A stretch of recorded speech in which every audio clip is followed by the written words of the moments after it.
Morning, सुप्रभात। आपका पुनः हमारे इस चैनल में स्वागत है। हम सभी हाई स्कूल के जितने छात्र छात्राएं हैं, आप सभी लोग जितने पीछे चैप्टर पढ़ चुके हैं, लगभग निर्देशांक ज्यामिति तक हम सभी लोग इसमें हाई स्कूल में जितने चैप्टर थे हमारे शुरू से लेकर के वो हम पढ़ चुके हैं।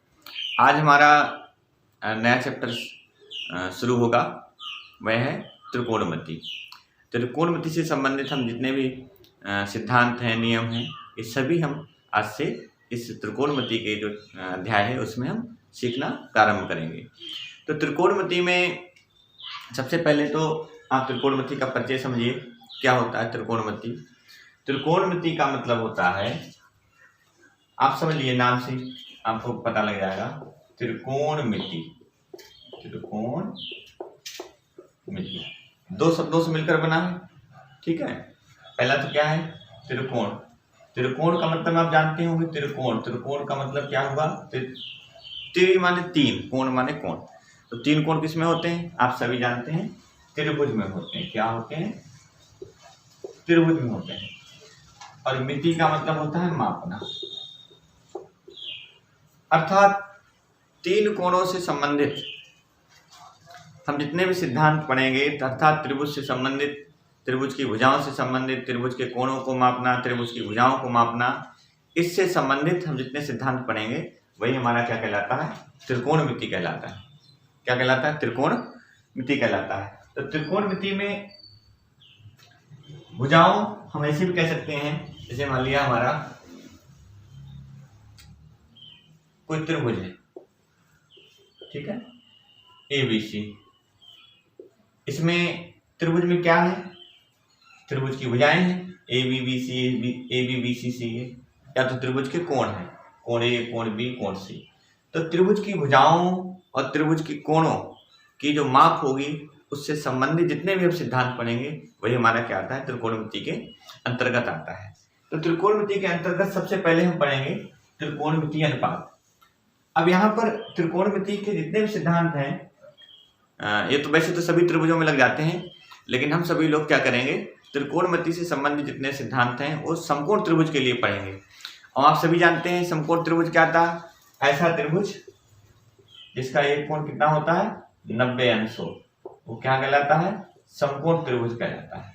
तो समकोण त्रिभुज से संबंधित, समकोण त्रिभुज की भुजाओं और समकोण त्रिभुज के कोणों से संबंधित जितने भी हम अनुपात पढ़ेंगे वह सभी हमारे क्या होंगे? त्रिकोणमिति के अंतर्गत हम सभी लोग पढ़ेंगे। तो सबसे पहले तो त्रिकोणमिति के अंतर्गत ही हम पढ़ते हैं त्रिकोणमितीय अनुपात। पहला तो आप सब देखिए क्या है? त्रिकोणमितीय अनुपात। त्रिकोणमितीय अनुपात। अब त्रिकोणमितीय अनुपात क्या होते हैं, इनको समझ लीजिए। तो त्रिकोणमितीय अनुपात क्या होते हैं? जैसे मान लिया कोई समकोण त्रिभुज है, ठीक है, हमने लिख लिया ABC, इसमें ये कोण हमने समकोण मान लिया। अब इस समकोण त्रिभुज में देखिए भुजा AB है, भुजा BC, भुजा C है। अगर हमने भुजाओं का, त्रिभुज की भुजाओं का अनुपात ले लें, देखिए इस भुजा का इस भुजा का अनुपात ले लिया, तो त्रिभुज की भुजाओं का अनुपात ही क्या कहलाता है? त्रिकोणमितीय अनुपात कहलाता है। तो त्रिभुज की भुजाओं का अनुपात ही क्या कहलाता है? त्रिकोणमितीय अनुपात कहलाता है। अब किस भुजा का अनुपात कितना होगा, उसको हम क्या नाम देंगे, वह हम अभी सीखेंगे। क्या है? सबसे पहले तो देख लीजिए, प्रत्येक अनुपात का कुछ ना कुछ नाम होता है। जितने भी त्रिकोणमितीय अनुपात लेंगे, जैसे मान लिया AB और BC का अनुपात ले लिया हमने, BC और AC का अनुपात ले लिया, AC और BC का अनुपात ले लिया, तो इन अनुपातों के होते हैं, प्रत्येक अनुपात के नाम होते हैं। अब ये नाम क्या क्या होते हैं उन्हीं को आपको पढ़ना है। जैसे पहली बात तो त्रिकोणमितीय अनुपात पढ़ने से पहले आप समकोण त्रिभुज में, एक ऐसा त्रिभुज समकोण त्रिभुज ही होता है जिसमें प्रत्येक भुजा का कुछ ना कुछ नाम होता है। तो आप जानते हैं क्या? जैसे समकोण त्रिभुज है, समकोण त्रिभुज के ठीक सामने जो भुजा होती है उसको हम क्या कहते हैं? कर्ण कहते हैं। क्या कहते हैं? कर्ण। इसी को हम अंग्रेजी में क्या कहते हैं? हाइपोटेनस कहते हैं। हाइपोटेनस कहते हैं। ऐसे ही समकोण त्रिभुज में मान लिया हम इस भुजा को आधार मान लें, वैसे लंब और आधार एक दूसरे में क्या होते हैं, परिवर्तित होते रहते हैं। कब परिवर्तित होंगे ये भी हम आपको बताएंगे। तो वैसे मान लिया ये हमारा आधार हो गया, इसको हिंदी में कहते हैं आधार, अंग्रेजी में इसको कहते हैं बेस। क्या कहेंगे इसको, बेस। ये हमारा हो गया लंब, इसको हिंदी में क्या कहते हैं, लंब कहते हैं। और इस लंब को हम क्या कहते हैं, परपेंडिकुलर।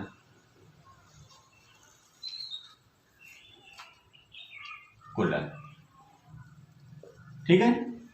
तो कभी कभी क्या होते हैं शॉर्टकट में, जैसे मान लिया हम इस कर्ण को हम मान लेते हैं H हाइपोटेनस, आधार को हम मान लिया B लंब, ये बेस हो गया, और इस लंब को हम क्या लिख लेते हैं, P लिख लेते हैं। ठीक है, बहुत ज्यादा लंबे लंबे नाम लिख के ना, शॉर्टकट में इनके हम नाम लिख लेते हैं, किसका क्या नाम है, हम इस तरह से लिख लेते हैं। अब हमने आपको बताया था कि प्रत्येक भुजाओं का जो अनुपात होगा उसका नाम होगा। तो वे नाम क्या होंगे समझ लीजिए आप पहले। जैसे पहला, अगर हम लंब बटे कर्ण लिख लें, लंब बटे कर्ण, तो इधर देखिए लंब क्या हमारा AB और कर्ण क्या है AC। तो लंब बटे कर्ण हम लिख दिया हमने AB बटे AC। ये लंब हो गया, ये कर्ण हो गया। लंब को देखिए हमने क्या माना है P और कर्ण को क्या माना H। तो इस अगर हम इसको कोण मान के चल रहे हैं थीटा, तो इस थीटा कोण के लिए इस भुजा का जो अनुपात होगा उसका नाम होगा साइन। क्या होगा, साइन। तो इसको हम लिख देते हैं साइन थीटा। ऐसे मान लिया दूसरी भुजा, मान लिया हमने आधार, ठीक है, और बटे में हमने लिख दिया आधार, बटे में लिख दिया हमने कर्ण। ठीक है, तो आधार बटे कर्ण लिख दिया। आधार हमारे पास देखिए BC है और कर्ण क्या है हमारे पास AC है। तो आधार बटे कर्ण, आधार को हमने क्या लिखा बेस, कर्ण को लिखा हमने H। तो इसको हमने क्या लिख दिया cos थीटा। इस थीटा के लिए एक कोसाइन होता है, ये साइन होता है, कोसाइन इस अनुपात का नाम। अगले अनुपात का नाम मान लिया हम लिखें, ठीक है, ये लंब है हमारा AB, ये आधार है हमारा BC। ठीक है, आधार BC। तो लंब बटे आधार, लंब को हमने देखिए क्या माना है P माना है, और आधार को हम लिखते हैं बेस। इसको हम कहते हैं टेंजेंट। तो एक थीटा का क्या हो गया, टेंजेंट हो गया। तो अनुपात हो गए। शेष तीन अनुपात क्या होते हैं, इनके व्युत्क्रम होते हैं। जो हम शेष तीन अनुपात लिखेंगे वही क्या होते हैं, इनके व्युत्क्रम होते हैं। तो हमारे तीन हो गए, 1 2 3, और यहाँ लिखे दे रहे हैं उसको चौथा, इसे हम इसको कोटेंजेंट बोलते हैं, कॉस थीटा। इस भुजाओं का जो अनुपात लेंगे कोटेंजेंट होगा, कॉट थीटा होगा। तो अब तो समझ लीजिए पहले क्या लिखते हैं इसको। तो अब देखिए किसका व्युत्क्रम होगा, एक tan वाले पद का व्युत्क्रम होगा। तो हम इसको लिख देंगे BC अपान AB। ठीक, अभी हो जाएगा क्या, आधार बटे लंब, आधार बटे लंब। इसको हमने इसका अनुपात का क्या नाम देंगे, कोटेंजेंट, मतलब कॉट थीटा। ऐसे ही मान लिया दूसरा है हमारा कॉस, एक इसका हम व्युत्क्रम करें तो ये हो जाएगा हमारा AC अपान BC, मतलब कर्ण बटे लंब हो जाएगा। कर्ण को हमने क्या माना है H माना है, लंब को हमने क्या माना है P, परपेंडिकुलर। और इस अनुपात का नाम होगा सेक थीटा। ऐसे छठा अनुपात हम लेके चलें। अब इस साइन, इसका साइन का व्युत्क्रम करें, उल्टा करें, अर्थात हम लोग को लिखें कर्ण बटे क्या हो जाएगा, लंब। लंब हमारे पास क्या है, ये भी कर्ण बटे लंब। ठीक है, तो इसको हो गया। इसको देखिए यहाँ पे लिख गया, ये था क्या, कर्ण बटे क्या था, ये आधार था, तो यहाँ पर ये आधार लिखिए। ठीक है, बेस लिखते हैं इसको। ऐसे यहाँ पर देखिए पहले हमारा क्या था, लंब बटे कर्ण, परपेंडिकुलर अपान हाइपोटेनस, मतलब लंब बटे कर्ण था। अब हमने क्या कर दिया, कर्ण बटे लंब कर दिया, कर्ण बटे लंब। इस अनुपात का नाम देते हैं कोसेक थीटा। तो इस तरह से 6 अनुपात हो गए। तो 6 अनुपातों के हम नाम कैसे याद करेंगे, इसके लिए देखिए बड़ा सरल विधि है। आप 6 अनुपात लिख इस तरह से लिख लीजिए। यहाँ पर पहला अनुपात हमारा मान लीजिए साइन है, दूसरा अनुपात हमारा कौन सा, कॉस है, तीसरा अनुपात हमारा क्या है, tan, अब आप जानते हैं साइन को आपने क्या लिखा है, P अपान एच, P अपान एच। कास को आपने क्या लिखा है, B अपान एच, आधार बटे कर्ण। टेन को आपने क्या लिखा, लंब बटे कर्ण, लंब बटे आधार। टेन को आपने क्या लिखा, लंब बटे आधार। लंब आपने क्या माना, P, आधार माना आपने B। ठीक, तो आप इस तरह से याद रख सकते हैं, P B P upon H H B. तो ये इसका आप जानते हैं, इसको हम कॉट थीटा लिखेंगे, इसको हम सेक थीटा लिखेंगे और इसको हम क्या लिखेंगे, कॉस थीटा लिखेंगे। तो फिर से देखिए आप क्या याद रखेंगे, P B P upon H H B.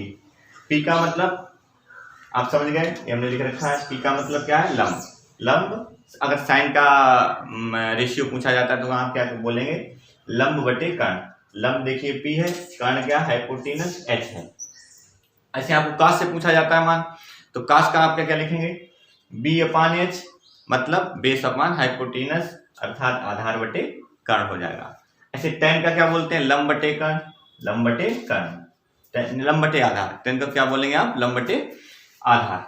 तो लंब देखिए क्या हमने परपेंडिकुलर, आधार को हमने क्या मान लिया, B बेस मान लिया। तो इस तरह से इनके अनुपात आप ज्ञात कर सकते हैं। अगर व्युत्क्रम का पूछा जाए, जैसे मान लिया कॉट थीटा का पूछा जाए, तो आप जानते हैं B अपान P, बेस अपान परपेंडिकुलर, आप इस तरह से इसको लिख सकते हैं। ऐसे मान लिया सेक का अनुपात पूछा जाता है, तो आप जानते हैं H अपान B, व्युत्क्रम बता देंगे उल्टा, क्या हो जाएगा, कर्ण बटे आधार हो जाएगा। ऐसे ही आप कौशिक का मान पूछेंगे, तो कौशिक का मान बताने के लिए आप जानते हैं इसको उलट बोल देंगे, कौशिक थीटा इक्वल टू क्या हो जाएगा, हाइपोटेनस अपान परपेंडिकुलर अर्थात कर्ण बटे लंब, और साइन का लंब बटे कर्ण। इस तरह से आप क्या है, एक त्रिकोणमिति के 6 के 6 अनुपातों को आप अच्छी तरह से बता सकते हो, उनको कह सकते हो कि ये अनुपात इस तरह से हम लिख सकते हैं। अब जैसे मान लिया कोई हमारा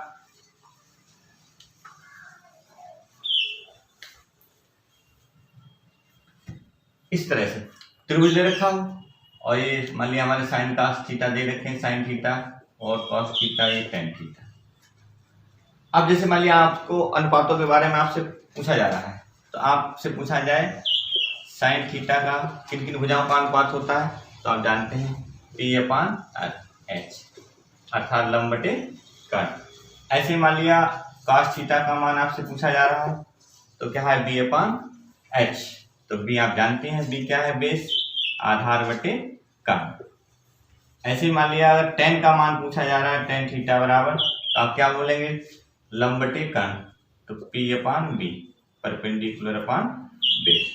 शेष अगर मान लिया कॉट का आपसे पूछा जा रहा है, ठीक है, तो कॉट इक्वल टू क्या लिखेंगे आप, अब उलट के बता देंगे, B अपान P, तो B अपान P इस तरह से हो जाएगा, मतलब आधार बटे लंब हो जाएगा। ऐसे मान लिया हमको सेक का मान बताना है, तो सेक का उलट के बता देंगे, आधार कर्ण बटे आधार, कर्ण हमारे पास देखिए आधार B है। ऐसे मान लिया कौशिक का मान पूछा जा रहा है, कौशिक थीटा, तो कौशिक का क्या बता देंगे, वो कर्ण बटे लंब, तो कर्ण हो जाएगा कर्ण अपान लंब हमारे पास ठीक। इस तरह से 6 जो अनुपात होते हैं, उन 6 के 6 अनुपातों को आप इस तरह से उनको बता सकते हो। याद क्या रखना है, P B P upon H H B. P का मतलब आप समझ ही गए हैं, परपेंडिकुलर होता है, और बी का मतलब बेस, ठीक है, इसको परपेंडिकुलर, इसको लंब बोलते हैं, और बेस मतलब आधार, और H का मतलब क्या होता है, हाइपोटेनस होता है। हाइपोटेनस का मतलब होता है कर्ण। इस तरह से समकोण त्रिभुज में जो भुजाओं के नाम होते हैं, उनसे संबंधित जो अनुपात होते हैं, आप उन अनुपातों को अच्छी तरह से आप बता सकते हो कि किस अनुपात का क्या मान होगा, कैसे हम किस अनुपात का नाम लिखेंगे। इस तरह से याद कर रखना है, P B P upon H H B. अब बढ़ते हैं समकोण, इन्हीं अनुपातों से संबंधित आपस में इन अनुपातों का क्या संबंध होता है, आपको ये सीखना है। इन अनुपातों का, जितने त्रिकोणमितीय अनुपात हैं हमारे, इनका आपस में संबंध, जैसे अभी आपने पढ़ा P B P upon H H B, P B P upon H H B, अर्थात लंब आधार लंब कर्ण कर्ण आधार। आप जानते हो साइन थीटा बराबर क्या होता है, अब आपने लिखा ही था। तो साइन का अनुपात क्या होगा, लंब बटे कर्ण हो जाएगा। कास का क्या होता है, आधार बटे कर्ण होता है, हो जाएगा। tan का क्या होता है, लंब बटे आधार। अगर हम इनके व्युत्क्रम को बताएंगे तो काट को बताएंगे तो काट को आधार बटे लंब बता दोगे आप। ऐसे ही आप सेक को बताओगे तो क्या बताओगे आप, कर्ण बटे आधार। ऐसे ही आप अगर जब कौशिक का बताएंगे तो कर्ण बटे लंब हो जाएगा। साइन का लंब बटे कर्ण उसका। अब इनका आपस में संबंध बताना है इसी आधार पर। तो आपस में संबंध इसी आधार पर कैसे बताएंगे, देखिए जैसे साइन थीटा आप जानते हैं, तो साइन थीटा इक्वल, देखिए साइन किसका उल्टा होता है, किसका व्युत्क्रम होता है, कौशिक का। तो हम लिखेंगे 1 कौशिक थीटा।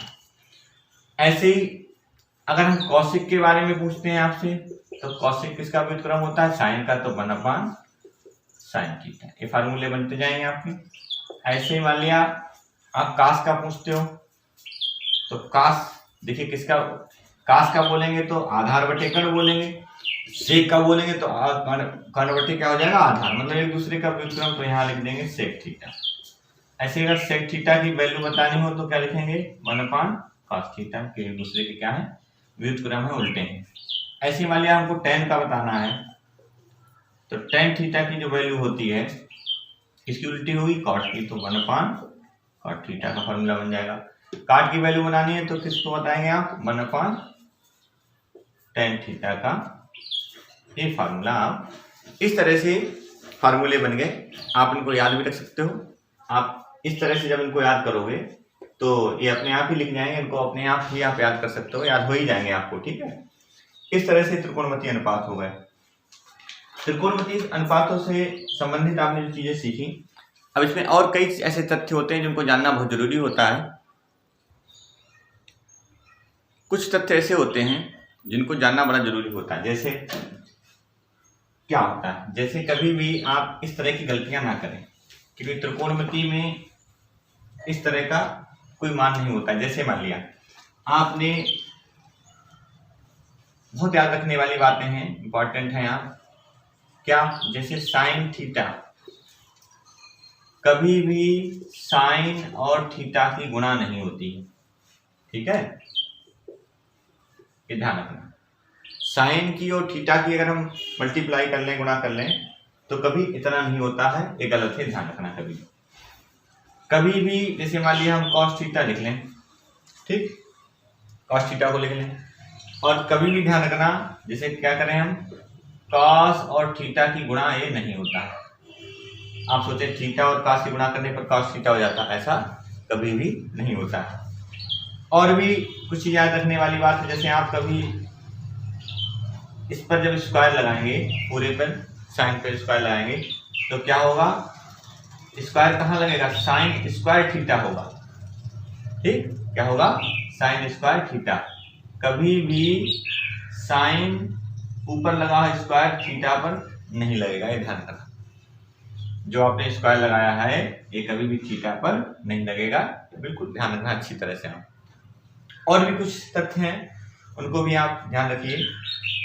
कभी भी जिस तरह से मान लिया लगा है साइन थीटा का स्क्वायर, कभी ऐसे लिख दिया जाता है, साइन थीटा का स्क्वायर लिख दिया हो और आप समझे क्या हो, साइन का स्क्वायर हो जाएगा थीटा का स्क्वायर, ऐसा कभी नहीं होता, ठीक। याद रखने वाले बहुत ही इंपॉर्टेंट तथ्य हैं, इनको आप विशेष तरह से आप याद कर लीजिए। कभी इस तरह से मान लिया ऐसे साइन लिखा हुआ है और अंदर मान लिया हमने दो कोण लिख दिए a प्लस बी, आप सोचो कि साइन a हो जाएगा और प्लस साइन b हो जाएगा, हमने साइन के अंदर गुणा कर ली, ये कभी भी ऐसा नहीं होता है, बिल्कुल गलत है। इस तरह के तथ्य इसमें आपको याद रखने पड़ेंगे, बहुत जरूरी है, क्योंकि आप 10th से जो त्रिकोणमिति पढ़ रहे हैं और ये आपकी त्रिकोणमिति की शुरुआत है, तो इस शुरुआत के माध्यम से आप क्या करेंगे, इसको अच्छी तरह से इन तथ्यों को याद रखेंगे, क्योंकि इन तथ्यों को अगर याद नहीं रखेंगे तो आप गलतियां करते रहेंगे, आपको पता नहीं लगेगा हमने क्या गलत लिखा है क्या सही लिखा है। इस तरह से और क्या तथ्य हैं कुछ याद रखने वाले, ये भी याद रखने वाले तथ्य, इनको आप याद रख लीजिए अच्छी तरह से कि प्रारंभ में अभी आप बेसिक पढ़ रहे हैं, त्रिकोणमिति का शुरुआत कर रहे हैं, इसलिए शुरू से ही आपको ये बातें अच्छी तरह से पता हो। कॉसेक थीटा की वैल्यू हम 1/sec थीटा लिख देंगे, ये बिल्कुल सही। वो 1/sin थीटा, कॉसेक किसका उल्टा होता है? साइन का उल्टा है। 1/sin थीटा लिख देंगे, ठीक। और हम इसको क्या करेंगे, साइन थीटा की पावर -1 भी लगा सकते हैं, ये भी सही है। अब आप कहें कि इस -1 को हम अभी जैसे लगाया था यहाँ पावर लगा दें, तो कभी भी इसके बराबर इसका मान नहीं होता है, ध्यान रखना, ठीक। समझ गए अच्छी तरह से, कभी भी मान इसके बराबर नहीं होता। आप इसका इनवर्स तो लगा सकते, इसका व्युत्क्रम तो यहाँ लिख सकते हो, लेकिन कोई इनवर्स लगा हुआ है यहाँ पर पहुंच जाए, ये इसके इक्वल ये मान आपका नहीं होता है।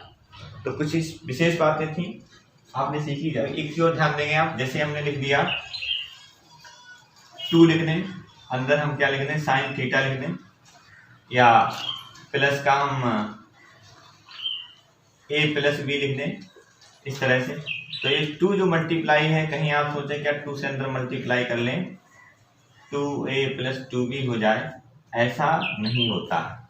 कभी भी आप इस तरह से इस त्रिकोणमितीय अनुपात में आप इस तरह से इसको नहीं लिखेंगे, क्योंकि प्रारंभिक ज्ञान है, इसलिए आपको सारी बातें बता रहे हैं, समझा रहे हैं, जिससे आप अच्छी तरह से समझ लें, ठीक है। इसी तरह से आप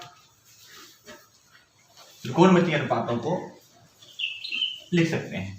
एक बार पुनः आप समझ लीजिए, 3 भुजाओं से संबंधित घिरी आकृति तथा त्रिभुज के भुजाओं और कोणों के आपस में जो माप होती है उसके संबंध को पढ़ना ही क्या होता है, त्रिकोणमिति कहलाता है।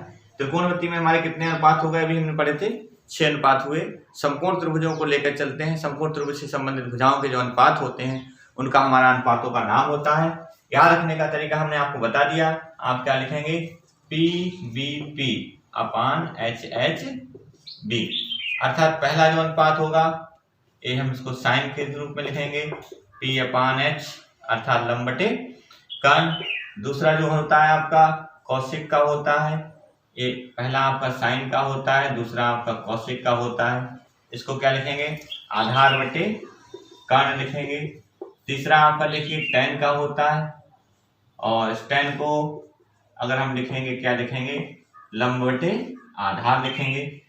अब शेष क्या होते हैं, इसके व्युत्क्रम होते हैं, तो ये हम जब नीचे से इसको ऊपर की तरफ पढ़ेंगे तो ये हमारा कॉट बन जाएगा, जैसे कॉट लिख दिया, और ये हमारा देखिए उससे B/P हो जाएगा। इस लास्ट वाला ये हमारा सेक का होता है, तो हम अगर इसको सेक लिखेंगे तो सेक इसको उलट के पढ़ देंगे, H/B हो जाएगा, ठीक है, कर्ण बटे आधार हो जाएगा। ऐसे ही लास्ट वाला जो हमारा है कौशिक होता है, तो हम अगर इसको कौशिक लिखेंगे, कौशिक थीटा = हो जाएगा कर्ण बटे लंब। इस तरह से आप 6 अनुपात जो है त्रिकोणमिति की, इनको आप अच्छी तरह से याद कर सकते हो। क्या याद रखना है आपका, PVP/HHB, क्रम से पहला वाला साइन का, दूसरा वाला कास का, तीसरा वाला tan का। और आप इधर से आओ पीछे से घूमते हुए इस तरह से, और जब यहाँ पर पहुंचेंगे तो अब हम इनके उल्टे बताएंगे, इसका व्युत्क्रम बताएंगे, तो B/P अर्थात कॉट, फिर ये वाला H/B बताओगे अर्थात सेक हो जाएगा, फिर H/P अर्थात कौशिक हो जाएगा। तो ये 6 अनुपात आपको बहुत अच्छी तरह से याद रखने हैं, कि पूरा आप जब यहाँ से आपने जब त्रिकोणमिति पढ़ना शुरू किया है, यहाँ से लेकर जब भी आप आगे तक पढ़ते जाएंगे, बढ़ते जाएंगे, त्रिकोणमिति एक ऐसा टॉपिक है जो आपको कहीं से कहीं तक, जब आप साइंस ग्रुप से जुड़े रहेंगे, साइंस ग्रुप के स्टूडेंट बने रहेंगे, तो आपको त्रिकोणमिति छूटने वाला ही नहीं। साइंस में अधिकांश जितने चैप्टर हैं सब में त्रिकोणमिति का प्रयोग है, तो इसको अच्छी तरह से, इस चैप्टर को बहुत अच्छी तरह से पढ़ेंगे। इसकी छोटी छोटी बातें अच्छी तरह से आप याद करते चलेंगे, क्योंकि आप प्रारंभ कर रहे हैं त्रिकोणमिति का पढ़ना। ये त्रिकोणमिति का आप समझ लीजिए पहला स्टेप है, आप शुरुआत कर रहे हैं। आप जैसे जैसे पढ़ते जाएंगे आपको इन बातों का अच्छा ज्ञान होता जाएगा, और आगे आने में जो जितने सिद्धांत नियम नए तौर तरीके जो प्रयोग करे जाएंगे सवालों को हल करने में, उनमें आप गलतियां नहीं करेंगे, क्योंकि आप ये पहले से सीखे हुए हैं तब, ठीक है। तो इसको बड़ी विशेष तरह से आप ध्यान देंगे। अब बढ़ते हैं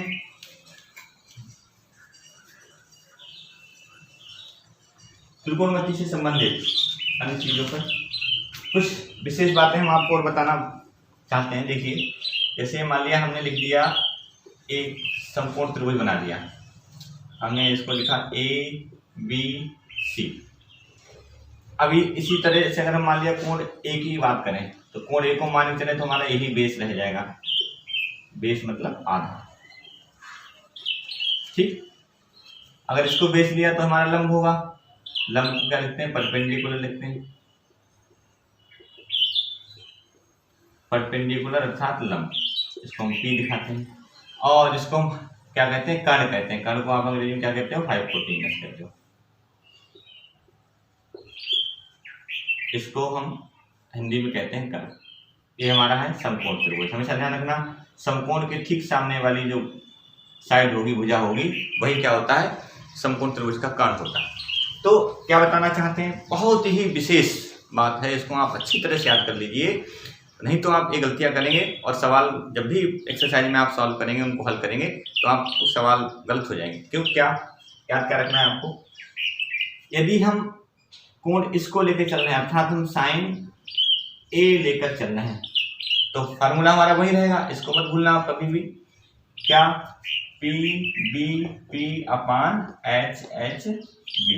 अर्थात पहला रेशियो जो हमारा होता है, ये वाला पहला वाला, एक इसका होता है हमारा साइन का होता है। हम जानते हैं साइन थीटा इक्वल टू क्या होगा, लंब बटे कर्ण। साइन थीटा इक्वल टू ये तो परपेंडिकुलर अपॉन हाइपोटेनस अर्थात लंब बटे कर्ण, तो साइन थीटा इक्वल टू हमारा हो गया लंब बटे कर्ण हो गया। ठीक, तो लंब, अब देखिए जब हम कोण A को लेके चल रहे तो हमारा आधार यही रहेगा। कभी भी ध्यान रखना, कोई भी समकोण त्रिभुज हो उसमें कर्ण कभी नहीं बदलता, लंब आधार तो बदलते रहते हैं। कभी लंब यहाँ इसको लंब ले लेंगे तो कभी इसको आधार ले लेंगे, ये तो बदलते रहेंगे, लेकिन कर्ण नहीं बदलेंगे। अब आधार कौन सा लेके चलेंगे ध्यान रखना है। जैसे मान लिया हमने कोण A लेके चले हैं, तो जिस भुजा पर आप कोण लेके चलोगे वही भुजा आधार कहलाएगी। तो यहाँ पर आधार देखिए हम A लेके चले, आधार तो AC हो जाएगा, तो AC हमने लिख भी रखा है। तो हमारा साइन इक्वल टू क्या हो जाएगा, लंब बटे कर्ण। तो लंब हमारे पास देखिए क्या है, BC, और कर्ण क्या है हमारे पास है, AB। ऐसे कॉस देखिए दूसरा वाला रेशियो क्या होता है, कॉस का होता है।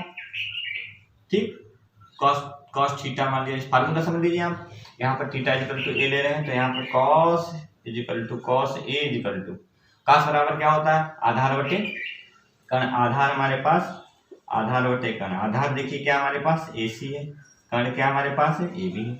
ऐसे टेन थीटा इक्वल टू लेंगे टेन A, अभी A लेके चल रहे हैं तो यही आधार रहेगा। टेन का फार्मूला क्या होता है, लंब बटे आधार, लंब बटे आधार। अब देखिए यहाँ पर लंब क्या है, BC, आधार क्या है, AC। इस तरह से निकाल लिया। ऐसे ही हम जो तीन रेशियो हैं उनको भी इसी तरह से हल कर सकते हैं। लेकिन कहीं मान लीजिए यदि आपको साइन V निकालना है, बहुत याद रखने वाली बात, बहुत अच्छी तरह से आप याद रखिए, अगर आपको साइन B निकालना है, साइन B जब निकालोगे आप, तो साइन B का मान ध्यान रखना, जैसे ही आपने साइन B लिख दिया तो अब ये बेस और ये लंब आपस में बदल जाएंगे। देखिए हमने एंगल क्या ले लिया है, B ले लिया एंगल। जैसे ही आपने एंगल B लिया है, अब जो यही वाला आपका आधार बन जाएगा, तो ये बन गया आपका आधार, अर्थात ये आपका बेस हो गया। और जो साइड बची हुई हमारी दूसरी कौन सी बची, देखिए तो बदलेगा नहीं, कर्ण हमेशा कर्ण ही रहेगा, वो नहीं बदलना। आप कोई भी एंगल लेते रहिए, कर्ण आपका नहीं बदलेगा, कर्ण वही भुजा रहेगी। अब हमने एंगल ले लिया है B, जैसे हमने कोण B लिया है वैसे ही क्या होगा, ये हमारा यही वाला जिस भुजा पर एंगल B है, जिस भुजा पर हमारा ये कोण है, वही भुजा क्या बन जाएगी, आधार। तो शेष भुजा क्या बन जाएगी, ये लंब बन जाएगी। ठीक, इसको हमने परपेंडिकुलर P लिख दिया। अब मान लिया हमको साइन का रेशियो लेना है, तो साइन का जब रेशियो लेंगे आपका देखिए फार्मूला नहीं बदलेगा, फार्मूला क्या रहेगा, लंब बटे कर्ण, लंब बटे कर्ण ही रहेगा। अब इस ट्रायंगल में आ जाओ, त्रिभुज में आ जाओ। इस त्रिभुज में देखिए, अब त्रिभुज में लंब बटे कर्ण लगाना है। अब त्रिभुज में लंब क्या रहेगा, AC, और कर्ण आपका बदला नहीं, कर्ण भी हो गया। आपको cos B का मान निकालना है। अब देखिए cos B निकालना है, एंगल को ध्यान से देखते चलिए, कोण B लेके चल रहे हैं, तो B लेकर फार्मूला नहीं बदलेगा, फार्मूला वही रहेगा क्या, आधार बटे कर्ण, आधार बटे कर्ण। अब आधार यहाँ पर क्या देखिए, BC है, और कर्ण क्या है, बदला ही नहीं आपका, AB है। अब मान लिया आपको tan का मान निकालना है, tan B का, एंगल B लेके चल रहे हैं, तो इसका मतलब बेस हमारा यही रहेगा, tan का फार्मूला लंब बटे आधार, तो लंब हमारा देखिए क्या है, इस बार लंब है AC, ठीक, और आधार क्या है, लंब बटे आधार होगा, आधार क्या हमारा BC। तो ये ध्यान रखने वाली बात है, पहली बार फार्मूला लिख लीजिए आप, क्या लिखेंगे, लंब बटे आधार, लंब हमारे पास AC है, लंब हमारे पास क्या है AC, आधार क्या है BC। तो इस तरह से जिस एंगल को लिया जा रहा है वह एंगल उस साइड को देख लेंगे, उस साइड को हम क्या मान लेंगे, बेस। जहां पर जिस त्रिकोणमिति में जितने भी आप फार्मूले पढ़ेंगे, जिस एंगल को आप लेके चल रहे हो उस एंगल को आप क्या मान लोगे, वो बेस हो जाएगा। शेष भुजा आपकी जो होगी वो क्या बन जाएगी, आपकी लंब बन जाएगी। और कर्ण जो आपका शुरू में जो भी है, कर्ण आपका नहीं बदलेगा, कर्ण भाई उतना का उतना ही रहेगा, उसमें कोई परिवर्तन नहीं होगा। तो इस तरह से अभी आपने त्रिभुज से संबंधित प्रारंभ के जो हमारे 3 त्रिकोणमितीय अनुपात, शेष उनके व्युत्क्रम 3 अनुपात अर्थात 6 आपने त्रिकोणमितीय अनुपातों को सीखा कि कैसे हम उनको याद रख सकते हैं, कैसे किस अनुपात का नाम क्या होता है, और कब बेस बदलता है, कब बेस को हम लंब, उसमें आधार को हम लंब मान लेते हैं, लंब को आधार मान लेते हैं, कर्ण हमारा वही रहता है। और हमारा इस तरह से समकोण त्रिभुज में 6 अनुपातों को लिखने का तरीका आपने अच्छी तरह से सीखा। इसी तरह से समकोण त्रिकोणमिति से संबंधित जो भी सिद्धांत फार्मूले बहुत से लगने हैं अभी, वो हम आपको अगले पीरियड में या अगली क्लास में आपको वो बताएंगे। तो आज के लिए बस इतना ही, धन्यवाद, थैंक यू।